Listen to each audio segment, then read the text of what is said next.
Boa noite, queridos irmãos, amigos. Que bom é estar aqui mais uma vez para poder meditar na palavra do Senhor. A palavra de Deus tem muitas coisas grandiosas para nos ensinar. Ela fala profundamente, de maneira significativa aos nossos corações. Ela transforma as nossas vidas. E esse tempo que nós gastamos meditando na palavra do Senhor é um tempo realmente enriquecedor. Apesar desses dias tão difíceis, eu tenho para mim que cada um desses momentos que nós tivemos aqui meditando na palavra do Senhor foram preciosos. Para mim foram preciosos. Eu aprendi muito. Eu espero que os irmãos também tenham tido essa oportunidade de ter tido comunhão com o Senhor nesses dias. Hoje eu quero que os irmãos me acompanhem na leitura do livro do profeta Daniel, no capítulo 2, dos versículos de 19 a 23. Daniel 2, de 19 a 23, diz assim: Então foi revelado o mistério a Daniel numa visão de noite. Então Daniel louvou o Deus do céu. Falou Daniel dizendo: Seja bendito o nome de Deus de eternidade a eternidade, porque dele são a sabedoria e a força. E ele muda os tempos e as estações. Ele remove os reis e estabelece os reis. Ele dá sabedoria aos sábios e conhecimento aos entendidos. Ele revela o profundo e o escondido. Conhece o que está em trevas e com ele mora a luz. Ó Deus de meus pais, eu te dou graça e eu te louvo, porque me deste sabedoria e força, e agora me fizeste saber o que te pedimos, porque nos fizeste saber esse assunto do rei. Amém? Irmãos, esse capítulo 2 de Daniel é um capítulo muito importante do ponto de vista de estudo teológico, né? Pelas profecias que o livro de Daniel traz. Mas nesse capítulo 2 aqui, nesse momento, o que aconteceu? Daniel estava então servindo na corte do rei Nabucodonosor, e o rei Nabucodonosor então teve um sonho. E a Bíblia fala que ele teve um sonho que deixou ele profundamente perturbado, que ele não conseguia mais dormir, que ele não conseguia mais comer por conta desse sonho que ele teve. Mas por algum motivo o rei Nabucodonosor não queria contar que sonho tinha sido esse. Então ele mandou trazer os sábios, os magos, todos os feiticeiros, né, que serviam ele na corte. E então diz para eles, olha, eu tive um sonho que me deixou perturbado. E eles disseram, então conta o sonho, nós daremos a interpretação. E o rei disse, não, eu quero que vocês me contem o sonho e a interpretação. E aqueles homens então disseram, olha rei, isso que você quer ninguém pode fazer. Nenhum homem na face da terra é capaz de fazer. Só os deuses, e os deuses não habitam aqui entre nós. Então Nabucodonosor ficou profundamente irritado e mandou matar todos os magos, todos os sábios, todos os entendidos do reino, né? E esse decreto de morte também atingia Daniel e seus amigos, Sadraque, Mesaque e Abednego, porque eles eram tidos como sábios na corte do rei. E Daniel, então, quando fica sabendo do decreto do rei, pergunta a razão, tenta entender o que está acontecendo, e ele então pede para ser levado na presença do rei e fala, me dá mais um tempo que eu vou resolver esse problema. E o rei então fala, tudo bem. E Daniel então volta para casa e começa a orar.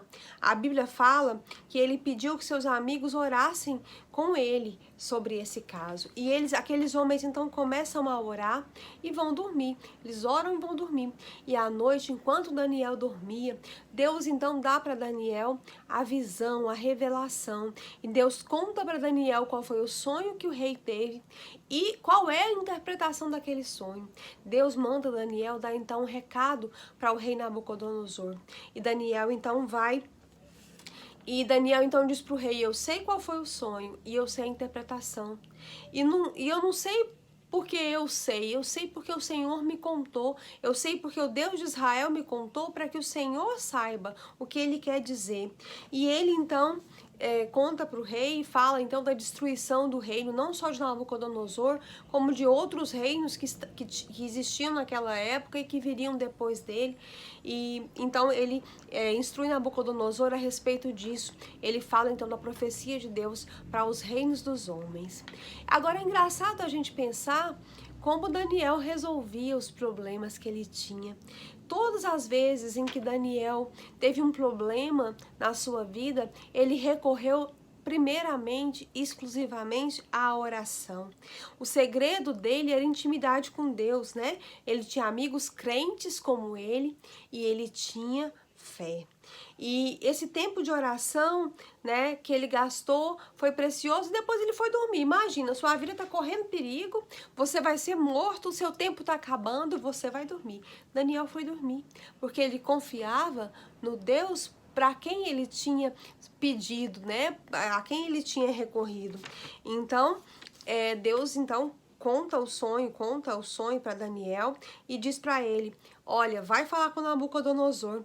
E Deus revelou isso para Nabucodonosor para que todos soubessem que ele era o Deus, então, verdadeiro e soberano. E como todas as profecias da Bíblia, essa se cumpriu, né? Essa se cumpriu e ainda vai se cumprir em algumas partes no fim dos tempos. Então Nabucodonosor fica maravilhado com o que Deus faz através de Daniel, ele cai de joelhos, ele então, diante da glória de Deus, e Daniel fala para ele: olha, a glória não é minha, a glória é de Deus.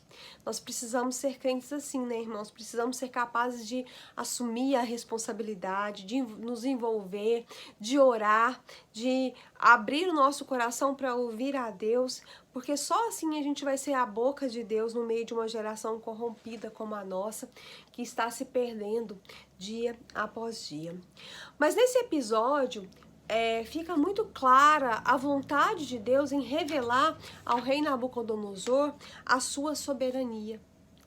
A soberania de Deus é uma coisa com a qual muitas vezes nós temos dificuldades de lidar.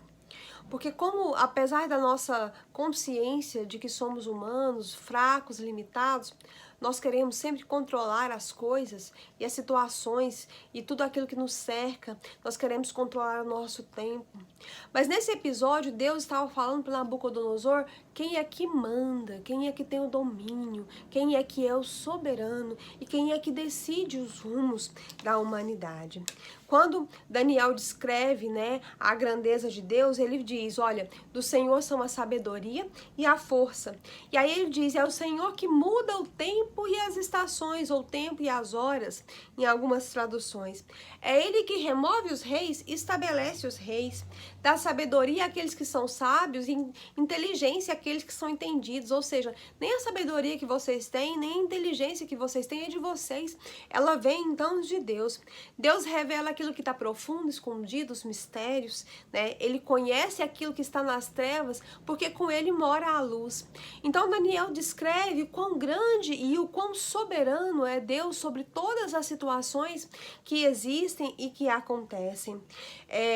Lá em Ezequias, lá em 2 Reis 19:25, né, o profeta diz para Ezequias, olha, Deus diz para Ezequias: você não percebe, Ezequias, que há muito tempo eu já havia determinado tudo isso? E que desde a antiguidade eu planejei o que agora eu faço acontecer. Muitas vezes nós não percebemos que tudo que acontece no nosso mundo, na nossa história, na nossa vida, acontece porque Deus planejou isso há muito tempo atrás, né? Ele planejou e agora ele faz então acontecer. A origem de tudo que existe, inclusive do tempo, ela está no Senhor, ela está em Deus, no Criador, né? Além de criar o tempo, o Senhor tem o poder de controlar e até o poder de mudar a duração da realidade, a duração do significado do tempo e das horas. Tudo isso está no controle de Deus. No Salmo 90, de 1-6, a Bíblia diz assim: Senhor, Tu és o nosso refúgio de geração em geração. Antes de nascerem os montes, de criares a terra e o mundo, de eternidade a eternidade, o Senhor é Deus. O Senhor faz os homens voltarem ao pó, dizendo: retornem ao pó, seres humanos. De fato, 1000 anos são para ti como um dia, e um dia como 1000 anos. A cada um de nós é como o dia de ontem que passou, como as horas da noite, como uma correnteza, o Senhor arrasta os homens, eles são breves como o sono, são como a relva que brota ao amanhecer, germina e brota pela manhã, mas à tarde murcha e seca. É assim que nós somos diante de Deus, diante da soberania de Deus, diante do poder que Deus tem sobre o tempo, sobre as estações, sobre as horas, sobre a história, né? E a Bíblia deseja que a gente, como cristão, como servo de Deus, assimile o significado bíblico do tempo e tenha consciência do controle de Deus sobre ele, né? E aí a gente precisa aprender uma coisa importante, que Deus controla o tempo bom e Deus controla o tempo mau. A gente precisa perceber que há esse controle de Deus constantemente na história do seu povo. Lá em Eclesiastes 3:1 diz que para tudo há uma ocasião certa e há um tempo determinado para todo o propósito debaixo do céu. E a gente vê, por exemplo, quando Elias orou a Deus, quando Deus mandou Elias dizer para Acabe que ia ficar 3 anos sem chover, e ficou 3 anos sem chover até que Elias orasse e Deus então mandasse chuva. Como consequência daquela seca, o riacho do qual Elias tirava água secou, a gente falou disso ontem, ele foi para Sarepta. Então a gente vê Deus guiando e controlando o tempo bom, o tempo de bonança e o tempo de situações difíceis. A gente vê isso também quando com a libertação do povo de Israel do Egito, Deus determinou o tempo que eles iam ficar cativos lá, quando eles iam ser libertados, quanto tempo eles passariam no deserto e quando eles entrariam então na terra prometida. A gente vê isso na própria história de Jesus. Deus determinou o momento em que Jesus nasceria, determinou o tempo que ele passaria aqui, o momento em que ele morreria. E a gente vê Deus trabalhando na história de forma que os judeus então rejeitam Jesus e o evangelho pode chegar até nós que somos gentios. Então tudo acontece na plenitude do tempo, ou seja, no tempo exato de Deus, naquele tempo exato planejado por Deus. Cada tempo bom, cada tempo mau vai durar até a sua plenitude. Deus opera o tempo de maneira a cumprir o propósito dele na nossa história. Ele escreve a história e ele faz acontecer aquilo que ele já planejou. Ele não está preso à nossa definição temporal, aquilo que nós julgamos muito tempo ou pouco tempo. Mas quando ele abrevia ou retarda o tempo de uma determinada situação, ele faz isso sempre por um motivo relacionado ao nosso bem e que envolve o nosso crescimento espiritual e nos prepara para a vida eterna. Então, quando nós passamos por situações, sejam elas boas, sejam elas ruins, por tempos bons ou por tempos ruins, nós temos que ter consciência de que Deus está no controle da duração desses episódios, porque Ele usa cada coisa que acontece na nossa vida com o propósito de nos fazer crescer espiritualmente, de trabalhar em nós, de nos preparar para termos um relacionamento com Ele. A nossa vida aqui é só um caminho para a vida eterna. Todos os acontecimentos que nos envolvem, eles são determinados ou permitidos por Deus na nossa vida. E o único objetivo é nos aproximar dele. Deus quer que estejamos sempre perto dele. Deus não está preocupado com as nossas necessidades materiais, porque Ele sabe que Ele pode suprir todas. Ele disse isso, olha, busquem o meu reino e a minha justiça, e eu acrescento a vocês todas as coisas que vocês precisam. Ele sabe que Ele pode suprir todas as nossas necessidades físicas e materiais.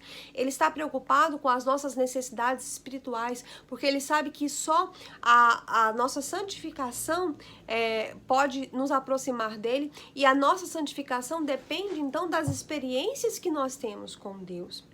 A Bíblia diz que nós estamos sendo aperfeiçoados. Lá em 2 Coríntios 3,18, a Bíblia diz que todos nós, com o rosto descoberto, refletindo a glória do Senhor, somos transformados, aperfeiçoados de glória em glória, na mesma imagem como pelo Espírito do Senhor. A Bíblia também diz lá em 1 Coríntios 13, né, que agora nós vemos o Senhor como por espelho, mas um dia nós veremos face a face. Nós estamos sendo aperfeiçoados para que nós possamos então nos encontrar com Cristo na eternidade e conhecer o Senhor como Ele de fato é, como Ele Ele realmente é. E lá em 1 João 4,17, João diz que o amor está aperfeiçoado entre nós, para que no dia do juízo nós tenhamos confiança, porque aqui no mundo nós somos como Jesus. Então, Deus está trabalhando nas nossas vidas. E nós só seremos verdadeiramente felizes quando nós aprendermos a parar de tentar controlar as nossas vidas, controlar o nosso tempo e priorizar então o nosso relacionamento com Deus através da oração, através da leitura da palavra de Deus.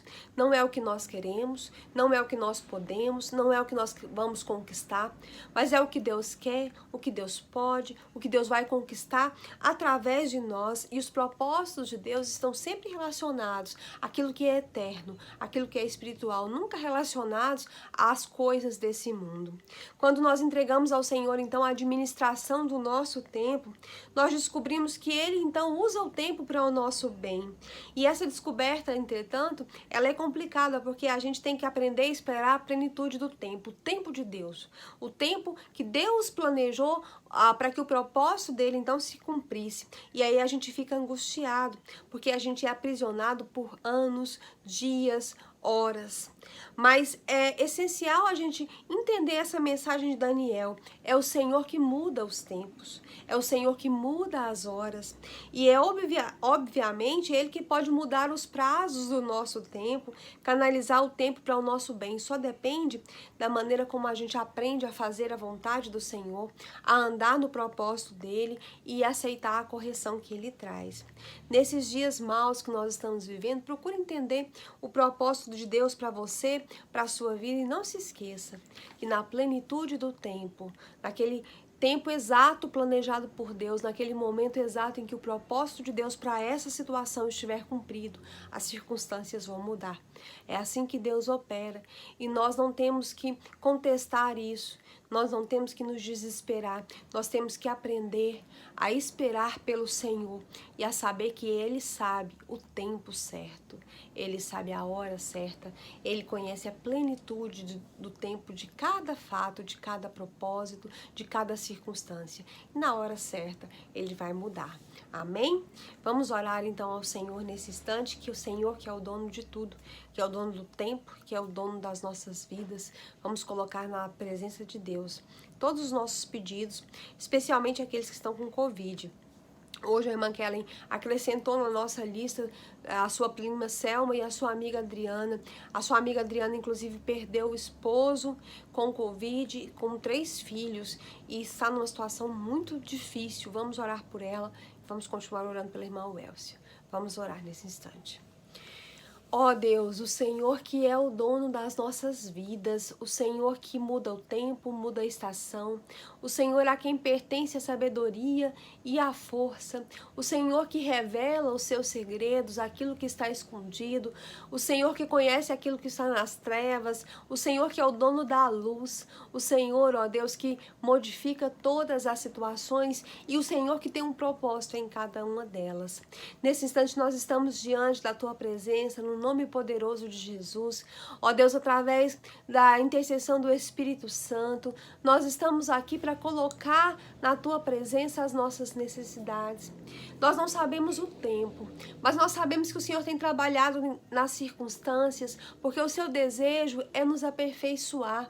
O Seu desejo é mudar as nossas vidas e os nossos corações de uma maneira tal que nós entendamos que não temos que estar, ó Deus, envolvidos com as coisas desse mundo, mas temos que estar envolvidos com o Teu propósito para nós. Então, nesse instante, esclarece os nossos corações, o nosso entendimento, esclarece e abre os nossos olhos, para que possamos enxergar além das coisas materiais, além das nossas necessidades físicas, além daquilo que acontece, que possamos então enxergar aquilo que o Senhor tem planejado, que possamos ver os Teus motivos, entender as Tuas razões. Senhor Deus, nesse instante queremos Te pedir por aqueles amigos que estão enfermos, os nossos parentes, os amigos dos nossos amigos, nossos familiares, nossos irmãos. Ó Deus, aqueles que estão com Covid, que o Senhor tenha, ó Deus, misericórdia dessas pessoas.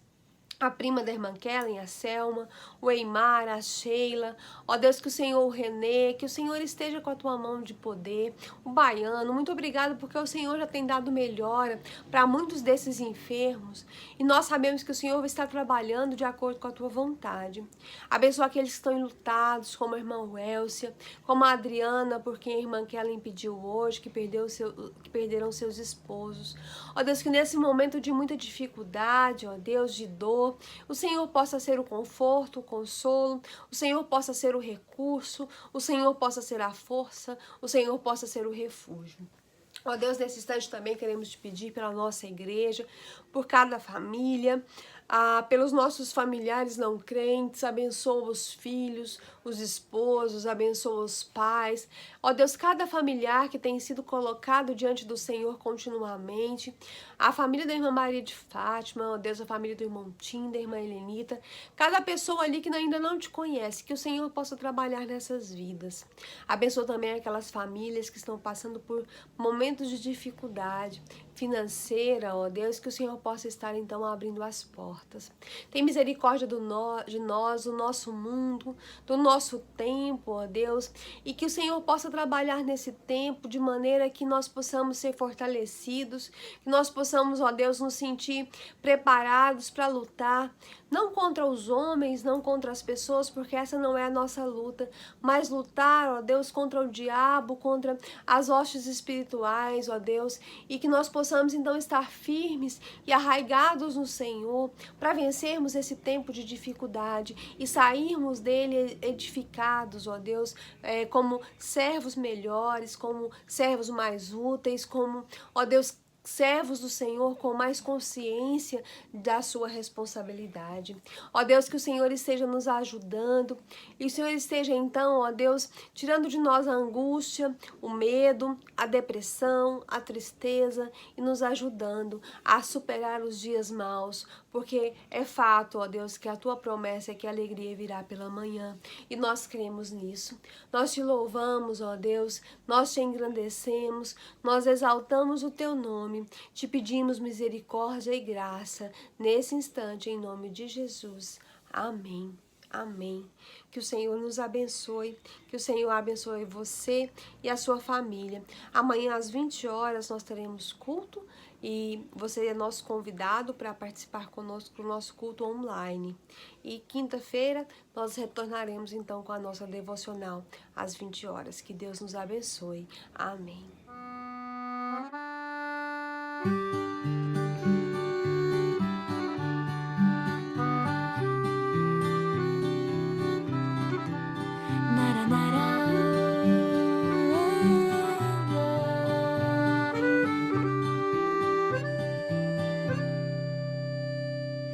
Passa o tempo, passam horas, gira mundo, vira história, folha em branco, Deus escreve coisas novas para o bem. Permanece ou muda tudo, fica perto ou vai embora, dói no peito a gente chora, mas consola sem demora. Coisa alguma vem, senão para o bem daquele que ama. Deus conhece onde, sabe como te levar. O autor da vida conta histórias belas, já escreveu a sua com final feliz. O autor da história torna a vida bela, a escolha é sua e o final será feliz, feliz. Tu, tu, tu.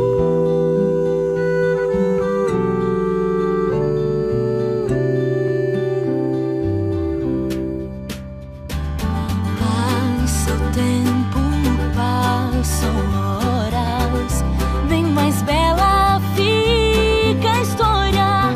Não que seja diferente, mas com o tempo a gente aprende. Haverá vida de A gente aprende a crer que Deus tem sempre o certo.